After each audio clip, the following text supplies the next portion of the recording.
Good morning everyone. தீபாவளிலாம் எல்லாரும் சேஃபா நல்லபடியா கொண்டாடிருப்பீங்கன்னு நினைக்கிறேன்.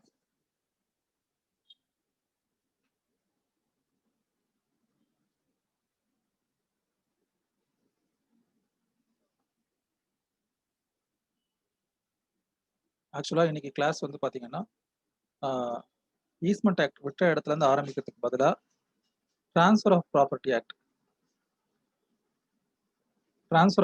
ஆக்ட்ல லாஸ்ட் செஷன் அப்லோட் பண்ணியிருந்தேன். கண்டிப்பா நிறைய பேர் பார்த்துருக்க மாட்டீங்க. அதாவது பிராக்டிக்கலா ப்ராப்பர்ட்டி ரிலேட்டடா என்னென்ன கேசஸ் கோர்ட்ல வரும் அப்படிங்கிறத பத்தி கொஞ்சம் டிஸ்கஸ் பண்ணிட்டு இருந்தேன். கண்டிப்பா பாருங்கன்னு சொல்லியிருந்தேன். ஸோ எத்தனை பேர் பார்த்துருப்பீங்கன்னு தெரியல. அதே மாதிரி மிட்சம் எழுதிருக்கீங்க இல்லையா? ஸோ அந்த மிட்சம் கொஷின்ஸ் இருக்கு இல்லையா? அதுக்கான ஆன்சர்ஸ் வந்து என்ன அப்படிங்கிறத ஒரு ரிவிஷன் மாதிரி ஒரு டிஸ்கஷன் பண்ணலான்னு இருக்கேன் இன்னைக்கு செஷன். நாளையிலேருந்து விட்ட இடத்துல இருந்து ஈஸ்ட்மென்ட் ஆக்டை கண்டினியூ பண்ணலான்னு இருக்கேன்.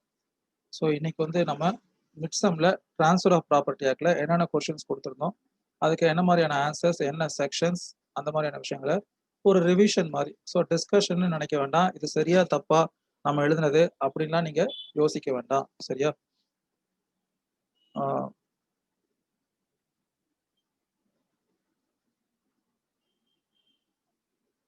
ஃபர்ஸ்ட் வந்து நம்ம பார்ட் ஏல இருந்து டிஸ்கஸ் பண்ண போறோம். ஸோ பார்ட் ஏ வந்து 12 மார்க்ஸ் இல்லையா?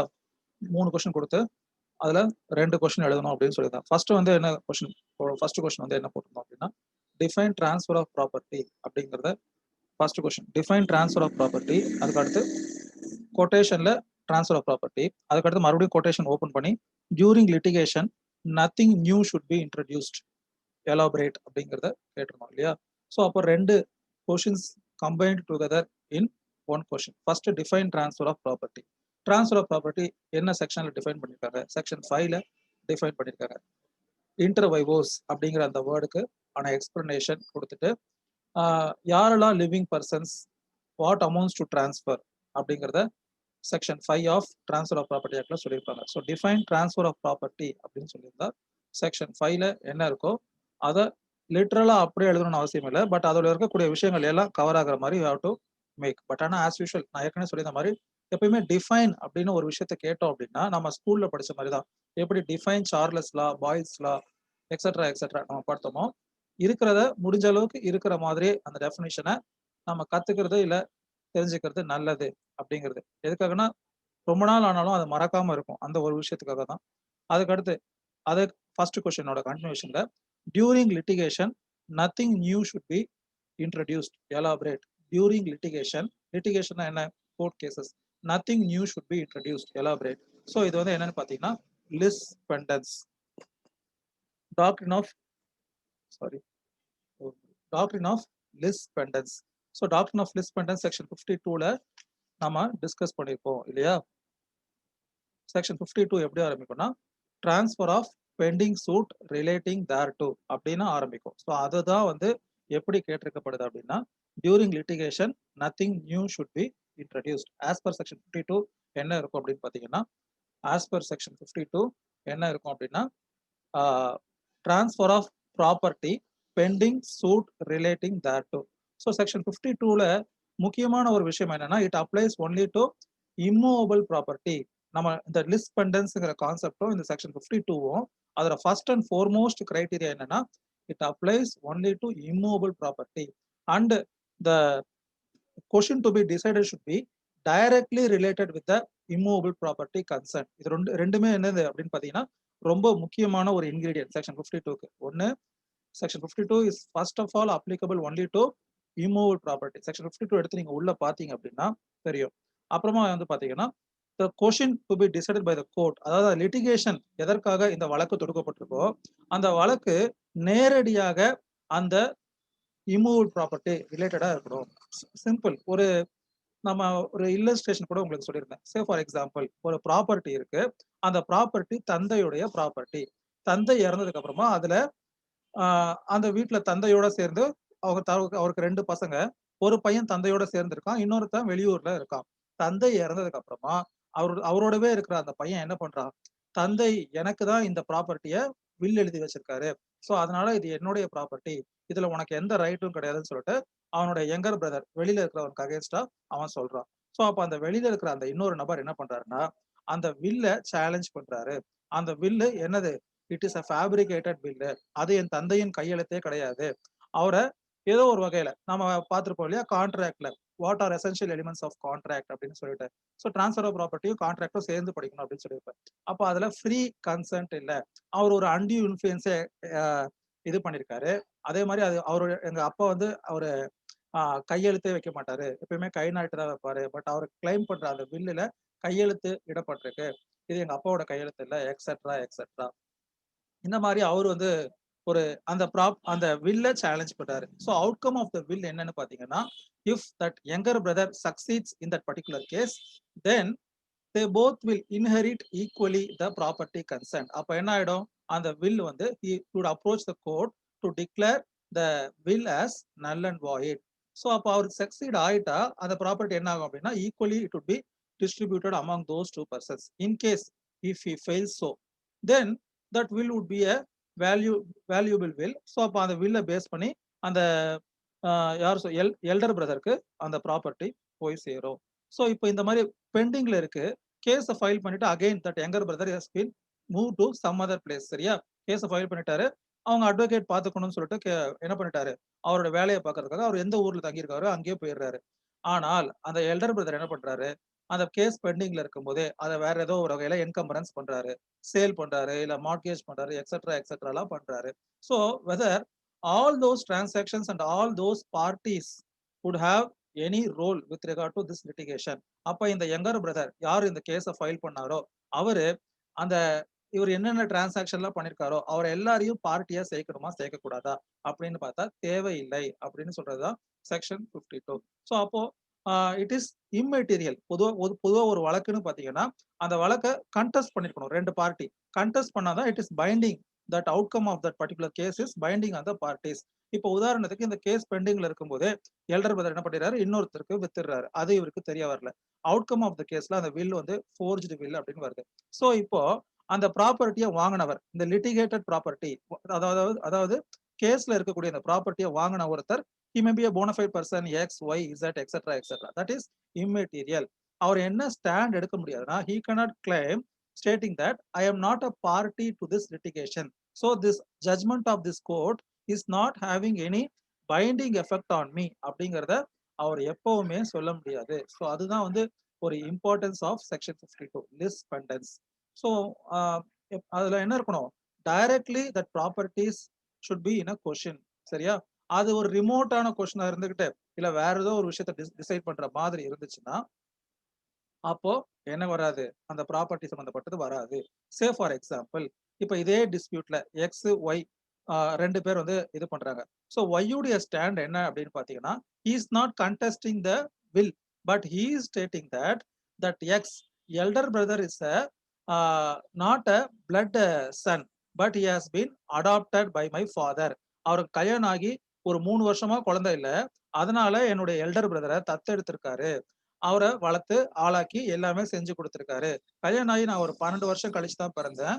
ஸோ நான் தான் அவரோட பிளட் ரிலேட்டட் பிரதர். அதனால அவருடைய அ அடாப்ஷன சேலஞ்ச் பண்றாரு. ஸோ அடாப்ஷன சேலஞ்ச் பண்ணி ஒரு கேஸ் ஃபைல் பண்றாரு. அதுல இந்த ப்ராப்பர்ட்டிய ஏலியனேட் பண்ணக்கூடாது அப்படின்னு கேட்டாரு அப்படின்னா, then this section would not come as a shield. Section 52 would not protect in such a cases. Because அந்த அடாப்ஷன் வேலிடா இல்லையான்னு டிசைட் பண்றது, it has nothing to nothing, it is no way connected with the immoved property in hand. சரியா? அப்போ டைரக்டா அந்த ப்ராப்பர்ட்டியுடைய title should be in a dispute in a litigation. சரியா? ஸோ இதுதான் வந்து பாத்தீங்கன்னா கேட்டிருக்கிற கொஸ்டின். ஃபர்ஸ்ட் படிக்கிற கொஸ்டின் number 1 part A 12 mark. Define transfer of property during litigation, nothing new should be introduced அப்படிங்கிறது செக்ஷன் 52. சரியா? இதுக்கு என்ன ஒரு பேர் என்ன? இந்த கொஸ்டின் எப்படிலாம் கேட்கலாம்னா, டாக்ட்ரின் ஆஃப் லிஸ்பெண்டன்ஸ் டிஸ்கஸ் அப்படின்னு கேட்கலாம். இல்ல செக்ஷன் 52ல இருக்கிற மாதிரி என்ன கேட்கலாம்? Transfer of property pending suit relating thereto discuss இப்படியும் கேட்கலாம். இல்ல நான் இங்க கேட்டிருக்கிற மாதிரி during litigation nothing new should be introduced இப்படின்னும் கேட்கலாம். சரியா? இதுதான் ஃபர்ஸ்ட் கொஸ்டினுடைய ஒரு சின்ன round up. Then second question, define sale and explain how it was made and differentiate contract for sale with sale. Question வந்து கொஞ்சம் லென்த்தியா இருக்கு. பட் என்னன்னா தெரிஞ்சுக்கணுங்கிறதுக்காக கேட்டது. Define sale and explain how it was made. And so இப்போ பார்த்தீங்கன்னா define sale and explain how it was made. Question number 2 and 3 differentiate contract for sale with sale. Contract for சேலுக்கும் சேலுக்கும் என்ன அப்படிங்கறத டிஃபரன்ஷியேட் பண்ணணும். இது வந்து அதிலே இருக்கக்கூடிய கண்டினியூஷன். அண்ட் தென் அதோட முடியல, இன்னமும் ஒரு சென்டென்ஸ் இருக்கு. Explain the liabilities of seller before completion of sale and unpaid vendors lien. கிட்டத்தட்ட ஒரு 5 விஷயத்த ஒரு 12 மார்க்ல கேட்டிருக்கேன். கொஞ்சம் லென்த்தியான விஷயம் தான். அட்லீஸ்ட் ஷார்ட்டாவது ஒரு 2 மார்க் ரேஞ்சுக்காவது ஒவ்வொரு விஷயத்தையும் எக்ஸ்பிளைன் பண்ணியிருந்தா கூட ஐ வுட் பி சாட்டிஸ்ஃபைட். தெரிஞ்சுக்கணும் அப்படிங்கிறதா கேட்டது. ஸோ சேல் அப்படிங்கிறது என்ன, எங்க டிஃபைன் பண்ணியிருக்காங்க? செக்ஷன் 54ல டிஃபைன் பண்ணியிருக்காங்க. சேலுங்கிறது என்ன? It is a transfer of ownership in exchange of price paid, promised or part paid and part promised அப்படிங்கறத செக்ஷன் 54ல நம்ம பார்த்தோம் இல்லையா? சேல். அப்போ இந்த சேல் அப்படிங்கிற இந்த செக்ஷன் 54ல நம்ம டிஸ்கஸ் பண்றதும் it is also applicable only with regard to immovable property. இந்த செக்ஷன்ல நீங்க டெஃபினேஷன் உள்ள எடுத்து பார்த்தீங்கன்னா இட் இஸ் a transfer of ownership in an existing immovable property for price paid etcetera etcetera அப்படிங்கிறத சொல்லியிருப்பாங்க. அப்போ எக்ஸிஸ்டிங் இம்மூவபிள் ப்ராப்பர்ட்டி அது ரொம்ப முக்கியமான ஒரு விஷயம். என்ன பண்ண முடியாது சேல்ல? ஷெட்யூல் அப்படின்னு சொல்லிட்டு ஒரு விஷயத்த நான் உங்களுக்கு எக்ஸ்பிளைன் பண்ணியிருப்பேன். இதுக்கும் டெஃபினேஷனுக்கும் சம்பந்தம் இல்லை, இருந்தாலும் தெரிஞ்சுக்கிறதுக்காக சொல்றேன். இப்போ ஒரு சேல் டீட் இருந்தா கண்டிப்பா ஷெட்யூல் அப்படின்னு ஒண்ணு இருக்கும். அதாவது எந்த ப்ராப்பர்ட்டியை நம்ம சேல் பண்ண போறோம், எந்த இம்மூவபிள் ப்ராப்பர்ட்டியை சேல் பண்ண போறோம், what is the survey number, what is the plot number, what is the door number, who is the owner, and to what extent, how many square feet, and bounded on the 4 sides by what அப்படின்னு சொல்லிட்டு அதோட boundaries. Northern side 20 feet road, southern side என்ன, eastern side என்ன, western side என்ன, அதே மாதிரி extent. Okay 2400 square ஃபீட்னு சொல்லிட்டோம். But to what extent at what side, say for example அது ஒரு ஸ்கொயர் பிளாட்டா இருக்கு அப்படின்னா ஒரு இந்த பக்கமும் இந்த பக்கமும் 400 into 400, அந்த பக்கம் ஒரு 400 into 400 எக்ஸெட்ரா. அப்போ அந்த மாதிரி அந்த என்னது எக்ஸ்டென்ட்டையும் சொல்றியோம், அதோட அட்மெஷர்மெண்ட் என்ன சைட்ல அது எவ்வளவு மெஷர்மெண்ட் இருக்கு, east to west 1000 square feet, east to மொத்தமா அது எதுக்குன்னா ப்ராப்பரா டிஸ்கிரைப் பண்றோம். சரியா? ஸோ சேல்னா என்ன, இதுவும் வழக்கம் போல டிஃபைன் அப்படிங்கிறது தான் ஃபர்ஸ்ட் கொஸ்டின். மொத்தம் 5 கொஸ்டின் இந்த பார்ட் ஏல. செகண்ட் கொஸ்டின்ல 5 போர்ஷன் இருக்கு. ஃபர்ஸ்ட் சேல்னா என்னங்கிறத டிஃபைன்ல பார்த்தோம். இட் இஸ் a transfer of ownership in an existing immovable property for the price paid or promised or part paid and part promised அப்படின்னு பார்த்தோம். ஸோ அதுக்கு என்ன வார்த்தை அப்படின்னு பார்த்தீங்கன்னா கன்சிடரேஷன். ஓனர்ஷிப்ங்கிறது ஒரு முக்கியமான விஷயம், எக்ஸிஸ்டிங் இம்மூவபிள் ப்ராப்பர்ட்டிங்கிறது ரெண்டாவது முக்கியமான விஷயம், மூணாவது விஷயம் கன்சிடரேஷன். அதுதான் அவங்க என்ன சொல்றாங்க, price paid or promised or part paid and part promised அப்படின்னு சொல்றாங்க. அப்ப சேல்னா கண்டிப்பா என்ன இருக்கணும், கன்சிடரேஷன் இருக்கணும். அது ஒரு எசென்ஷியல் இன்கிரீடியன்ட் ஆஃப் சேல். அதுக்கப்புறமா செகண்டா என்ன கேட்டிருந்தேன், ஹவு இட் வாஸ் மேட் அப்படின்னு சொல்லி கேட்டிருந்தோம். டிரான்ஸ்பர் ஆஃப் அதாவது ஒரு சேல் அப்படிங்கிறது ஒரு டிரான்ஸ்பராக இருந்தாலும் கூட கான்ட்ராக்ட் ஆக்ட்ல 2 பேரும் மனமொத்து போனா போதும்னு சொல்லுவாங்க. பட் ஆனா இந்த சேலுடைய செக்ஷன் 54ல it should be made by a registered instrument if its value is more than ₹100 அப்படிங்கறத சொல்லியிருப்பாங்க. If it is less than 100 then registration is not mandatory but delivery of possession is sufficient அப்படிங்கறத சொல்லியிருப்பாங்க. So இது வந்து தெரிஞ்சு வச்சிருக்க வேண்டிய விஷயம். 2 நபர்களும் விரும்பினாலும் கூட விரும்பாவிட்டாலும் கூட ஒரு அசையா சொத்து, அதாவது ஒரு immovable property value ₹100 and upwards இருந்துச்சு அப்படின்னா compulsorily that property should be registered. So unregistered ஒரு sale does not give any rights and liabilities.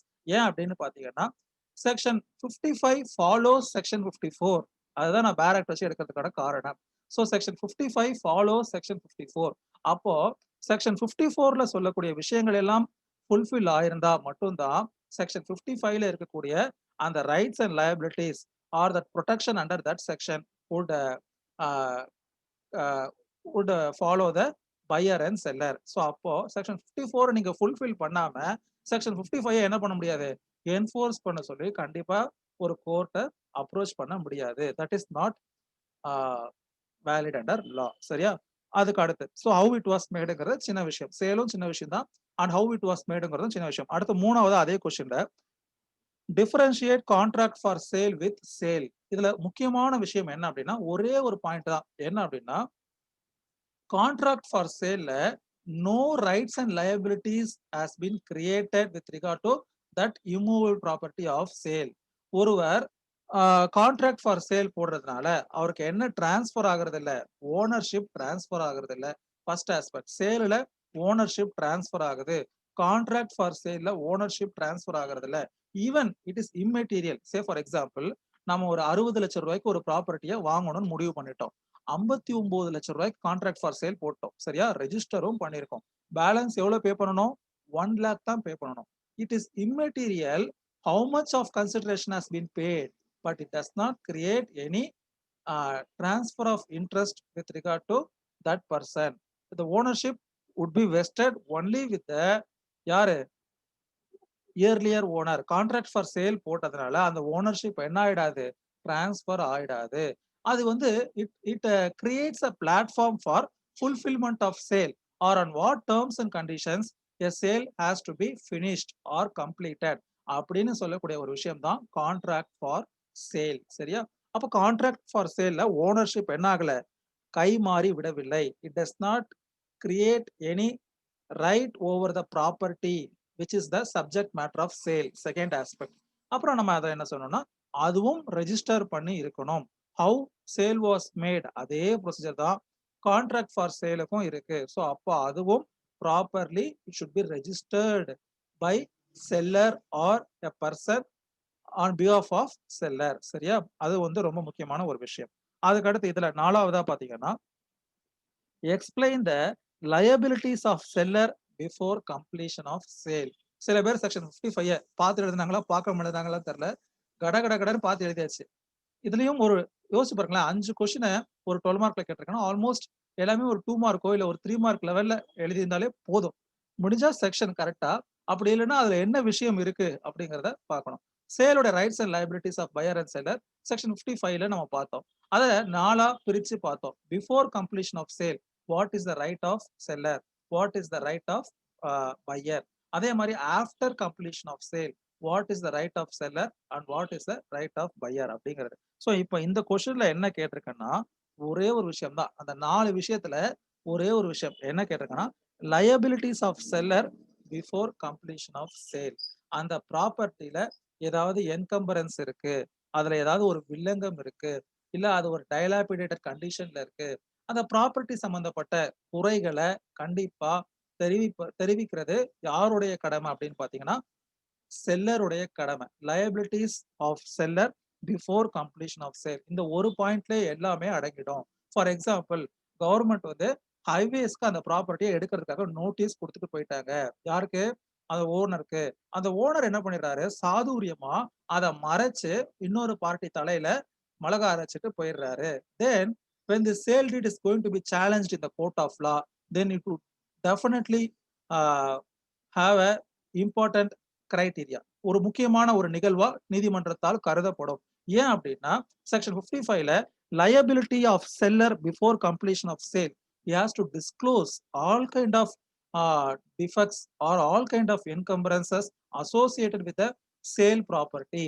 அப்போ கிடைச்ச வரைக்கும் ஒரு இழிச்சவன் கிடைச்சான் அப்படின்னு சொல்லிட்டு ஒரு ப்ராப்பர்ட்டிய மறைச்சு பண்ணார் அப்படின்னா நம்ம கோர்ட்ல ப்ரூவ் பண்ணலாம். எப்படின்னா ஃபேக்ட்ஸை பேஸ் பண்ணி என்னைக்கு ஹைவேஸ் அத்தாரிட்டி அவருக்கு நோட்டீஸை இஷ்யூ பண்ணாங்க, அதுக்கு அவர் ரிப்ளை கொடுத்திருக்காரா, whether he knows or he has the knowledge with regard to such encumbrances. அது தெரிஞ்சு என்னை ஏமாத்திருக்காரு, அதனால அவரு கண்டிப்பா அந்த சேல் ப்ரொசீடிங்ஸை எனக்கு திருப்பி கொடுப்பதற்கு இந்த நீதிமன்றம் உத்தரவிட வேண்டும் அப்படின்னு சொல்றதுக்கு இது ஒரு முக்கியமான ஒரு பாயிண்ட் செக்ஷன் 55ல, சரியா? மற்ற விஷயங்களை பத்தி நான் டிஸ்கஸ் பண்ண விரும்பல. அப்புறம் லாஸ்டா ஒன்னு போல்டு லெட்டர்ஸ்ல கொடுத்திருப்பேன், அன்பெய்டு வெண்டார்ஸ் லீன். இது என்ன சார் அன்பெய்டு வெண்டார்ஸ் லீன் அப்படின்னா, இப்ப நான் ஒரு எக்ஸாம்பிள் சொன்னேன் இல்லையா, கான்ட்ராக்ட் சேல்ல 60 லட்சம் ரூபாய் பேசியாச்சு, 59 லட்சம் ரூபாய் கொடுத்தாச்சு, மிச்சம் 1 லட்சம் ரூபாய் கொடுக்கல. ஆனா என்ன பண்ணிட்டாரு, டாக்குமெண்ட்டை ரெஜிஸ்டர் பண்ணி கொடுத்துட்டாரு, சேல்லே ரெஜிஸ்டர் பண்ணி கொடுத்துட்டாரு. இப்போ ஒரு சின்ன வித்தியாசம் தான். சேல் டீடே யார் ரெஜிஸ்டர் பண்ணி கொடுத்துட்டா, அந்த owner of that particular property has registered as sale deed. அப்ப அந்த 1 லட்சம் ரூபாய்க்கு அவருக்கு அந்த சொத்துல ஒரு லீன் ஆர் பற்றுரிமை இருக்கும். அதுக்கு பேர் தான் unpaid vendors lean. The name itself gives the answer. Who is an unpaid vendor அப்படின்னா who does not receive the consideration in total. Some amount is left to be paid to this unpaid vendor, and that person is having a charge over that particular property for that amount. அதுக்கு பேர் தான் unpaid vendors lien. இப்போ question 2 ஃபுல்லா படிக்கிறேன், ஓரளவுக்கு உங்களுக்கு புரிஞ்சிருக்கான்னு பாருங்க. Define sale and explain how it was made and differentiate contract for sale and contract for sale with sale. முடிஞ்சிச்சு. Explain the liabilities of seller before completion of sale and unpaid vendors lien. இப்போ இந்த 5 விஷயமும் ரொம்ப முக்கியமான விஷயம் இல்லையா, ஒரு சேலை பத்தி நீங்க தெரிஞ்சுக்கணுங்கிறதுக்காக கேட்கப்பட்ட கேள்வி. அடுத்து 3வது கொஸ்டின் பார்ட் ஏல define mortgage and name its kinds. அதுக்கு அடுத்து once a mortgage always a mortgage 2. அடுத்து 3வது discuss with reference to the doctrine of clog on the equity of redemption. So அப்போ இதுல 3 பார்ட் இருந்தாலும் கூட கேள்வி எப்படின்னா 2 தான். அந்த 2வது பார்ட் அந்த கொட்டேஷன்ல இருக்கக்கூடிய once a mortgage always a mortgage அப்படிங்கிறத you have to discuss those quoted words with reference to the doctrine of clog on the equity of redemption. இது ஒரு பார்ட். அப்புறம் ஃபர்ஸ்ட்ல வந்து என்ன பார்த்தோம்னா define mortgage and name its kinds. உங்களுக்கு time constraint இருக்கிறதுனால ஜஸ்ட் அந்த மார்ட்கேஜ் உடைய நேமை மட்டும் மென்ஷன் பண்ணுங்க அப்படின்னு சொல்லியிருப்பேன்.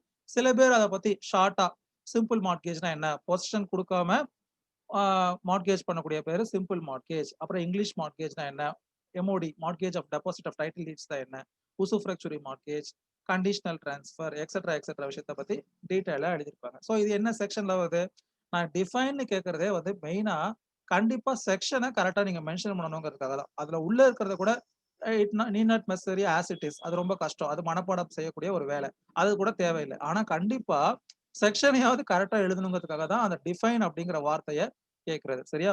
ஸோ அப்போ define mortgage and name its kinds கேட்டா செக்ஷன் 58 கிளாஸ் 7 ஆரம்பிச்சு இருக்கக்கூடிய அந்த 6 வகையான விஷயத்த நீங்க எழுதணும். மார்ட்கேஜ்னா என்ன ஃபர்ஸ்ட் விஷயம். 3 கொஸ்டின்லயுமே பாருங்களேன், பார்ட் ஏல ஒரு விஷயத்த என்னங்கிறத உங்களுக்கு முதல்ல நான் கேட்கிறேன். மார்ட்கேஜ்னா என்ன? இட் இஸ் a transfer of interest in an immovable property for the purpose of securing the payment of money advanced. அதாவது ஒரு அசையா சொத்தை வச்சு கடன் வாங்கும் பொழுது அந்த கடனுக்காக ஒரு செக்யூரிட்டியா அந்த அசையா சொத்தை வைக்கும் அந்த டிரான்சாக்ஷனுக்கு பேர் தான் மார்ட்கேஜ். இட் இஸ் a transfer of interest in specific immovable property for the purpose of payment of money advanced or to be advanced. அதாவது ஃபர்ஸ்டே பணத்தை அட்வான்ஸ் பண்ணிட்டு அதுக்கு ஒரு செக்யூரிட்டியாவோ அந்த இம்மூவல் ப்ராப்பர்ட்டியை மார்ட்கேஜ் பண்ணலாம். அப்படி இல்லைன்னா மார்ட்கேஜ் வச்சதுக்கு அப்புறமா நீங்க பணத்தை செக்யூர் அமௌண்ட்டா லோனா நீங்க வாங்கலாம். சரியா? இதுதான் வந்து மார்ட்கேஜ், சிம்பிளான ஒரு கான்செப்ட். ஸோ செக்ஷன் 58 கிளாஸ் ஏல இட் இஸ் a transfer of interest in specific immovable property அப்படிங்கிறத சொல்லியிருப்பாங்க. அதுக்கு அடுத்து வந்து பாத்தீங்கன்னா கிளாக் ஆன் ரிடம்ஷன். நான் இது வந்து உங்களுக்கு பல முறை சொல்லியிருப்பேன்னு நினைக்கிறேன். செக்ஷன் 57 ஆரம்பிக்கும் போது 57 இல்ல 59 ஆரம்பிக்கும் போது உங்களுக்கு 58 இது முடிச்சுட்டு section 60 right of rights and liabilities of மார்ட்கேஜர்ல ஃபர்ஸ்ட் ரைட் என்ன அப்படிங்கறத செக்ஷன் 60 ஆரம்பிக்கும் போது நான் உங்களுக்கு சொல்லியிருப்பேன். செக்ஷன் 60 தான் வந்து இந்த அடுத்த கொஸ்டினுக்கான answer. Once a mortgage is always a mortgage அப்படின்னு சொல்லியிருப்பேன். ஸோ அப்போ அந்த மார்ட்கேஜருக்கு இருக்கக்கூடிய அந்த இன்டிஃபீசபிள் ரைட்டுக்கு பேர் தான் ரைட் ஆஃப் ரிடம்ஷன். நான் பணத்தை கொடுத்துட்டேன், வட்டியும் செலுத்திட்டேன், டைமுக்கு என்னோட பர்ஃபார்மன்ஸ் எல்லாத்தையும் நான் பண்ணிட்டேன் அப்படின்னா a person cannot deny that property of a mortgagor. அதுக்கு பேர் தான் என்னது ரிடம்ஷன். ரிடம்ஷன்னா மீட்டு எடுக்கும் உரிமை. யாருக்கு அந்த ப்ராப்பர்ட்டியை மீட்டு எடுக்கிறதுக்கு உரிமை இருக்குன்னா யாரு ஒருத்தர் அதை வச்சு கடன் வாங்கியிருக்காரோ அவருக்கு அந்த கடனை வட்டியும் அசலும் சேர்த்து கொடுத்ததுக்கு அப்புறமா அதை மீட்டு எடுப்பதற்கான உரிமை இருக்கு. அப்போ அந்த டைம்ல வந்து மார்ட்கேஜ் என்ன பண்ண முடியாது, he cannot stipulate or provide additional conditions. அப்படி ஏதாவது சொன்னா அது மாதிரி அந்த கண்டிஷன்ஸ்னால இவரால் அந்த ப்ராப்பர்ட்டியை ரிடீம் பண்ண முடியாம போயிடுச்சுன்னா அதுக்கு பேர் தான் கிளாக் அப்படின்னு பேரு. அப்ப அந்த மாதிரியான கிளாக லா என்ன பண்றது இல்ல, அனுமதிப்பதில்லை அப்படிங்கறத செக்ஷன் 60ல நாம சொல்லியிருப்போம். What is clock on redemption? அப்ப அந்த ரைட் டு ரிடம்ஷன் எப்போ ஒருத்தர் எக்ஸசைஸ் பண்ண முடியும்னா அதுக்கு முதல்ல ஒரு 3 கண்டிஷன் ஃபுல்ஃபில் ஆயிருக்கணும். ஃபர்ஸ்ட் கண்டிஷன் என்ன, the principal amount has to become due. அதாவது அவர் கொடுக்க வேண்டிய கடன் கொடுக்க வேண்டிய நாள் வந்திருக்க வேண்டும். when the principal amount has become due and the mortgagor has paid that amount to the mortgagee or deposited that amount in court etc. அவர் தன்னுடைய பார்ட்டை பெர்ஃபார்ம் பண்ணதுக்கு அப்புறமா தான் இந்த ரிடம்ஷன் அப்படிங்கிற ஒரு கேள்வி வரும். நான் வந்து வாங்கின கடனை கொடுக்கல சார், ஆனா அந்த காலம் வந்துருச்சு, நான் ப்ராப்பர்ட்டி எடுத்துக்கலாமா? கடனை கொடுத்தாதானே அந்த ப்ராப்பர்ட்டி எடுக்க முடியும். ஸோ அப்போ அது வந்து என்னது, கிளாக் ஆன் ரிடம்ஷன். ஸோ அந்த கிளாக் ஆன் ரிடம்ஷன்ல வேரியஸ் ஆஸ்பெக்ட்ஸ், எதெல்லாம் கிளாக்னு கருதப்படுது, எதெல்லாம் கிளாக்னு கருதப்படுறது இல்ல. ஒரு ரேட் ஆஃப் இன்ட்ரெஸ்ட் அதிகமா இருக்கு, அது ரொம்ப அதிகமா இருக்கா இல்ல அதிகமா இருக்கா, இல்ல பீரியட் ஆஃப் ரிடம்ஷன் பாசிபிளா இருக்கா இல்ல ரிமோட்டா இருக்கா, இந்த மாதிரியான கண்டிஷன்ஸ், இந்த மாதிரி வேரியஸ் கண்டிஷன்ஸ் இருக்கு. ஸோ இதுதான் வந்து once a mortgage is always a mortgage. இதுக்கு எதுக்காக சொல்றோம் அப்படின்னா, மார்ட்கேஜர் பணம் கொடுப்பதில் கொஞ்சம் முன்னுக்கு பின் முரணாயிடுச்சு இல்ல ஏதாவது ஆயிடுச்சுனாலும் கூட he does not he does not leave his ownership right. மார்ட்கேஜ்ங்கிற அந்த டிரான்சாக்ஷன்ல மார்ட்கேஜுக்கு என்ன ரைட் இருக்குன்னா, வெறும் as a keeping that property as a security for that mortgage debt, that's all. He does not he cannot assume himself as a owner of that property. அந்த proposition என்ன பண்ணல, லா ஃபிக்ஸ் பண்ணல. சரியா, இது ஒரு முக்கியமான விஷயம். ஸோ இது வந்து பார்ட் ஏ. அடுத்து பார்ட் பி போவோம். பார்ட் பில 6 கொஸ்டின் கொடுத்துட்டு அதே மாதிரி 4 கொஸ்டின் எழுதணும்னு சொல்லியிருக்கோம் இல்லையா. ஸோ நான் அந்த 6 கொஸ்டினும் உங்களுடைய 3 யூனிட்டுங்கிறது கிட்டத்தட்ட டிரான்ஸ்ஃபர் ஆஃப் ப்ராப்பர்ட்டி ஆக்ட் முழுவதுமே.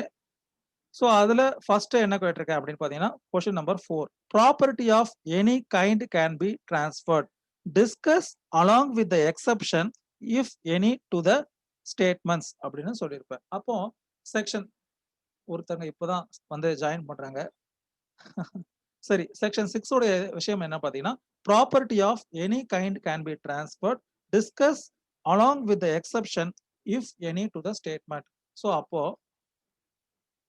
இது என்ன அப்படின்னு பாத்தீங்கன்னா, செக்ஷன் 6 நான் ஏற்கனவே உங்களுக்கு சொல்லியிருப்பேன். செக்ஷன் 6 எப்படி ஆரம்பிக்கும்னா, வாட் மே பி டிரான்ஸ்ஃபர்ட் அப்படின்னு ஆரம்பிக்கும். ஸோ அப்போ அதுல சொல்லியிருக்கக்கூடிய அந்த கிளாஸ் ஹெச் வரைக்கும் இருக்கக்கூடிய 6 கிளாஸ் ஏல ஆரம்பிச்சு 6 கிளாஸ் ஹெச் வரைக்கும் இருக்கக்கூடிய விஷயங்களை தவிர்த்து மற்ற விஷயங்களை நீங்க டிரான்ஸ்ஃபர் பண்ணலாம் அப்படின்னு சொல்றதுதான் question number 4. So it is excluding something. என்னென்ன, ஃபர்ஸ்ட் ஸ்பெஸ் செக்ஷன் இஸ், அதாவது chance of heir succeeding to an estate cannot be transferred. Right of an easement apart from dominant heritage cannot be transferred. Public office cannot be transferred. Maintenance amount cannot be transferred.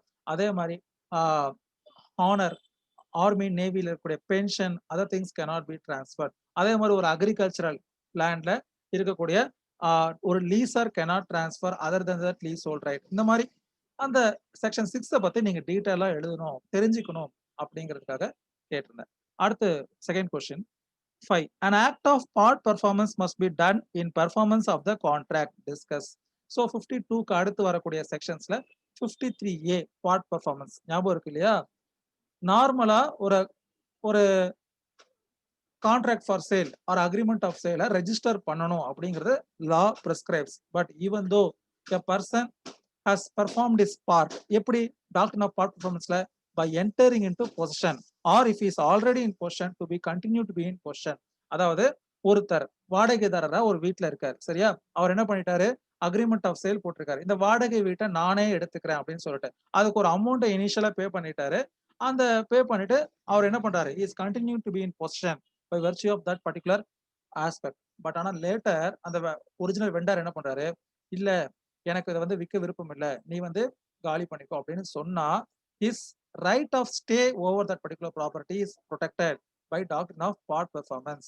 அப்போ அந்த பணத்தை அவருக்கு திருப்பி அவருக்கு ப்ராப்பரா கொடுக்கிற வரைக்கும் இல்ல அது சம்பந்தமான விஷயம் டிசைட் ஆகிற வரைக்கும் அவர் என்ன பண்ணலாம், அந்த ப்ராப்பர்ட்டில இருக்கிறதுக்கு அனுமதி வழங்கப்படுகிறது.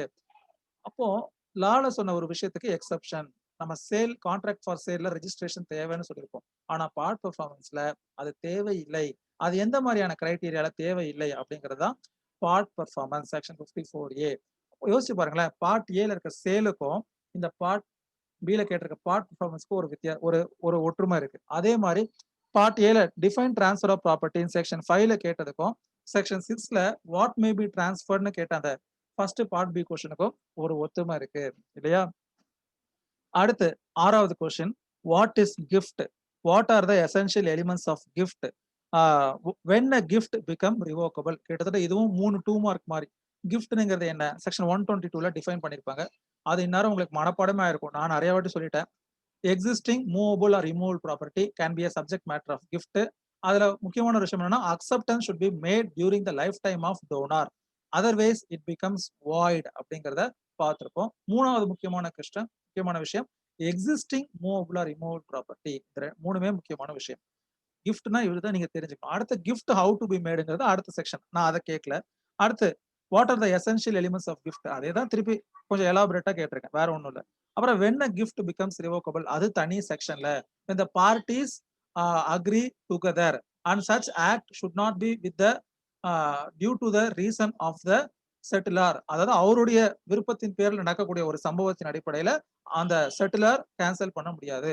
அப்போ ஏதோ ஒரு சம்பவம் நடந்தா கேன்சல் பண்ணலாம் அப்படி இருக்குன்னா that should not be within the control of settlor அப்படிங்கிற மாதிரியான விஷயங்கள் நான் நிறைய எக்ஸாம்பிள்லாம் சொல்லியிருப்பேன். எப்படி வந்து ஒரு கிஃப்ட் டீடை கேன்சல் பண்ணலாம், ஜஸ்ட் அது ஒரு ரொம்ப முக்கியமான ஒரு விஷயம் பிராக்டிக்கலா. அடுத்து வந்து பாத்தீங்கன்னா 4வது கொஸ்டின் எக்ஸ்சேஞ்ச் அப்படின்னு ஒன்று கேட்டிருப்போம். And explain the right of party deprived of a thing received in exchange. So இது ரெண்டுமே ரெண்டு செக்ஷன் 100ல எக்ஸ்சேஞ்ச் செக்ஷன் 118ல நம்ம எக்ஸ்சேஞ்ச் பார்த்திருப்போம். அடுத்த செக்ஷன் 119ல அதுக்கு அடுத்த செக்ஷன் 18ல எக்ஸ்சேஞ்ச்னா என்னங்கிறத டிஃபைன் பண்ணிருப்பாங்க. 119ல வாட் இஸ் த கேசஸ், இப்போ ஒருத்தர் இன்னொருத்தருடைய செயல்னால டிப்ரைவ் ஆயிட்டாரு, அவரோட உரிமை பாதிக்கப்பட்டிருக்குன்னா what is the remedy available to him அப்படிங்கறத செக்ஷன் 119ல சொல்லியிருப்பாங்க. அதுக்கு அடுத்து 5th question define the term lease. 108ல பார்த்திருப்போம் இல்லையா, 105ல டிஃபைன் லீஸ் பார்த்தோம்.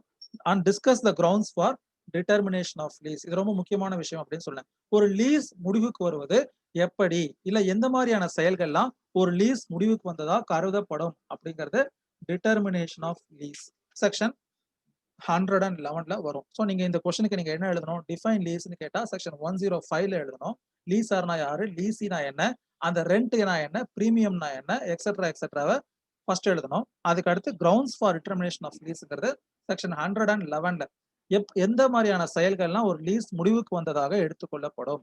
அப்போ அந்த டெனன்சி அட் வில்லு, டெனன்சி அட் சஃபரன்ஸ், அந்த மாதிரியான விஷயங்களை பத்தி வரும். சரியா? அதுக்கு அடுத்து லாஸ்ட் கொஸ்டின் என்ன கேட்டிருந்தேன் அப்படின்னு பாத்தீங்கன்னா doctrine of priority. What are the conditions for postponement of prior mortgage? Mention the name of the doctrine associated with the priority. நான் ஏற்கனவே ஒரு வாட்டி உங்களுக்கு சொல்லியிருந்தேன். செக்ஷன் 78 எடுக்கும்போது என்ன சொல்லியிருப்பேன், qui prior est tempore posterior est jure, he who is first in time is first in law அப்படிங்கறத சொல்லியிருப்பேன். நார்மலா ஒரு சொத்தை ஃபர்ஸ்ட் எக்ஸ், இப்போ எங்க ஸ்கிரீன்ல இப்ப 2 பேர் தெரியுறாங்கன்னு வச்சுக்கோங்களேன், யாரு கீர்த்தனா, பிரியா. ஸோ ஃபர்ஸ்ட் என்னோட ப்ராப்பர்ட்டியை நான் கீர்த்தனா கிட்ட மார்கேஜ் பண்ணிட்டு ஒரு அமௌண்ட்டை வாங்கியிருக்கேன். அடுத்து அதே ப்ராப்பர்ட்டி, அது ஒரு 30 lakhs ஒருத்தர ப்ராப்பர்ட்டி. ஸோ ஃபர்ஸ்ட் ஒரு 10 lakhs கீர்த்தனா கிட்ட வாங்கியிருக்கேன். அடுத்து பிரியா கிட்ட ஒரு 20 lakhs வாங்கியிருக்கேன். ஸோ ஃபர்ஸ்ட் யாருடைய இதை செக்யூர் பண்ணணும், கீர்த்தனாவுடைய இதை செக்யூர் பண்ணணும். பட் ஆனா கீர்த்தனா என்ன பண்ணிருக்காங்க, ப்ராப்பர்ட்டியோட ஒரிஜினல் டைட்டில் எல்லாம் சார் தானே அப்படின்னு சொல்லிட்டு வாங்காம விட்டுட்டாங்க. So if that kind of act has been made by gross negligence, fraud, misrepresentation of prior mortgagee, then that prior mortgage would be postponed in favor of subsequent mortgagee. இது exception to the rule of priority. அதுதான் வந்து இதுல கேட்டிருப்போம். சரியா? இது ரொம்ப ஒரு இம்பார்ட்டன்டான ஆஸ்பெக்ட் இல்லையா? அப்போ நம்ம தெரிஞ்சு வச்சுக்கணும். என்னதான் முதல்ல ஒருத்தவங்களோட உரிமையை முதல்ல காப்பாற்றணும் அப்படின்னு சொன்னாலும் கூட அந்த முதலாம் நபருடைய செயல் தவறாக இருந்துச்சு அப்படின்னா அந்த சப்சிக்வெண்ட் மார்கேஜோட ரைட்டை ப்ரொடெக்ட் பண்ணணும் அப்படிங்கிறது ஆஸ்பெக்ட். சரியா? அடுத்து பார்ட் சில 2 கொஸ்டின் கேட்டிருப்பேன். அதுல ஃபர்ஸ்ட் கொஸ்டின் வந்து என்ன பாத்தீங்கன்னா, ஒரு நபர் தனக்கு உரிமை இல்லாத ஒரு சொத்தை இன்னொருத்தருக்கு டிரான்ஸ்ஃபர் பண்றாரு. சப்சிக்வெண்டா அவருக்கு ஒரு உரிமை வந்து விடுது அந்த ப்ராப்பர்ட்டியில. ஆனா அவர் என்ன சொல்றாரு, நான் கொடுக்கும்போது எனக்கு இதுல அதிகாரமே கிடையாது, அதனால நான் கொடுத்தது செல்லாது, அதனால நான் அடுத்து இன்னொருத்தருக்கு கொடுக்குறேன் அப்படின்னு சொல்லி இன்னொருத்தருக்கு டிரான்ஸ்ஃபர் பண்ணிடுறாரு. அப்ப அந்த 2 நபர்கள்ல யாருக்கு அந்த சொத்துல ப்ராப்பர் உரிமை இருக்கு அப்படின்னு பார்த்தா செக்ஷன் 41 செக்ஷன் 43. செக்ஷன் 43 என்னது, doctrine of feeding the grant by estoppel. ஞாபகம் இருக்கா உங்களுக்கு? ஒரு அன்ஆத்தரைஸ்டு பர்சன். செக்ஷன் 43 உடைய ஹெட்டிங் மட்டும் படிக்கிறேன், கவனிங்க. Transfer by unauthorised person who subsequently acquires interest in property transferred. So அந்த இதுக்கு பேர் என்னன்னா doctrine of feeding the grant by estoppel. அதான், அதாவது அவர் கொடுத்த வாக்குறுதியை நிறைவேற்றுவதற்கான தகுதியும் திறனும் அவருக்கு வந்த பிறகு அவர் என்ன சொல்ல முடியாது, மறுப்பு தெரிவிக்க முடியாது. இல்ல நான் கொடுக்கும்போது எனக்கு அந்த அதிகாரம் இல்லை அப்படின்னு சொல்லிட்டு, because that first person is a bona fide transaction பண்ணிருக்காரு இல்லையா. ஸோ அப்போ section 43 is the answer for section 10. It is an exception to section 6 clause A. இது ஒன்று பார்ட் ஏ. பார்ட் சில முதல் கொஸ்டின். அடுத்து பார்ட் சில லாஸ்ட் கொஸ்டின் வந்து என்னன்னு பாத்தீங்கன்னா, நம்ம அந்த ரெஸ்ட்ரிக்டிவ் கோவனன்ட் அப்படின்னு சொல்லிட்டு செக்ஷன் 40ல பார்த்திருப்போம். அது பிளஸ் செக்ஷன் 11. அதாவது ஒருத்தர் தன்னுடைய சொத்துல முன்பகுதியை ஒருத்தருக்கு வித்துறாரு, பின்பகுதியை அவர் ரீடைன் பண்ணிக்கிறாரு. அந்த வித்த முன்பகுதியில சில கண்டிஷன்ஸை இம்போஸ் பண்றாரு. என்ன மாதிரியான கண்டிஷன்ஸ், இதுல இது பண்ணக்கூடாது, இப்படி பண்ணக்கூடாது, இல்ல இப்படிதான் யூஸ் பண்ணணும்னு சொல்லிட்டு, அப்படியா பண்றதுக்கு அவருக்கு உரிமை இருக்கா அப்படின்னு பார்த்தா டல்க் வர்சஸ் மார்க்ஸே அப்படிங்கிற கேஸும், அப்புறம் செக்ஷன் 40லயும் என்ன சொல்லியிருப்பாங்கன்னா, section 40 burden of obligation imposing restriction on use of land or of obligation annexed to ownership but not amounting to interest or easement. அப்ப beneficial enjoymentக்காக அத்தகைய விஷயத்தை ஒருவர் செய்யலாம் அப்படின்னு சொல்லியிருப்பாங்க. ஸோ நான் இப்போ உங்களை அன்மியூட் பண்றேன். ஓரளவுக்கு நம்ம டிஸ்கஸ் பண்ணியிருக்கோம். ஸோ மிச்சத்தை நம்ம அடுத்து பார்ப்போம். ஓகே, உங்களுக்கு ஏதாவது டவுட்ஸ் இருந்தா சாட்ல டைப் பண்ணுங்க, இல்லைனாலும் பரவாயில்ல, நீங்க பிரைவேட்டா கூட கேட்கலாம், ஒன்றும் பிரச்சனை இல்லை. So that's all for today's session. Have a happy day. Thank you. Thank you sir.